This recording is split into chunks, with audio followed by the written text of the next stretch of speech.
Hello, welcome to this video. In this video, you're gonna learn something about social entrepreneurship. What is it and how it can be applied in real life situations. So let's go to it. Let's start by explaining what a social entrepreneurship is. Let's compare it to normal entrepreneurship and charity. As an example, imagine John. He lives with his family far, far away on an isolated part of the earth. He can't find a job and his family is starving. There are generally three ways how to solve this problem. First one is entrepreneur solution. This could be building a cheap supermarket nearby where they can buy cheap food. But still, John's family don't have money to buy enough of food. Second solution could be charity. Charity could donate money and food to John's family, but after a few months, they're gonna be starving again. Third solution, and probably most sustainable, is to show John how to feed his family by himself. Teach him how to grow his own vegetables, or how to harvest cattle and sell his products to the market. That way he can provide enough food and money for the whole family. Simply put in, social entrepreneurship is about teaching men how to fish instead of feeding him for one day. It's solving social problem in an innovative and sustainable way.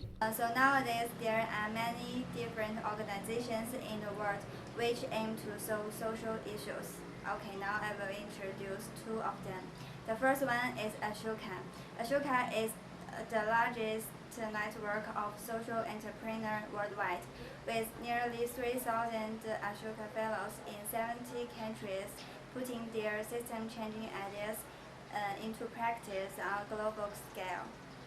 Ashoka has launched a field of social entrepreneurship and has operated different partners across the world who increasingly look to entrepreneurial talent and new ideas to solve social problems. And the other is Grameen Bank. It makes small loans to impoverish the people, and the small loans are based on the concept that if the poor people have skills and incentive, they can do more business and make more money.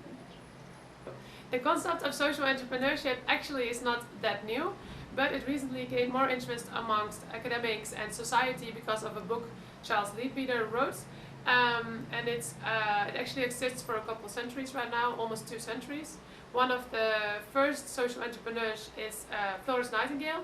Florence Nightingale actually was a nurse during the Crimean War, and she's most famous for her work there. She helped improving the hygiene and helped improving the facilities and the hospitals over there.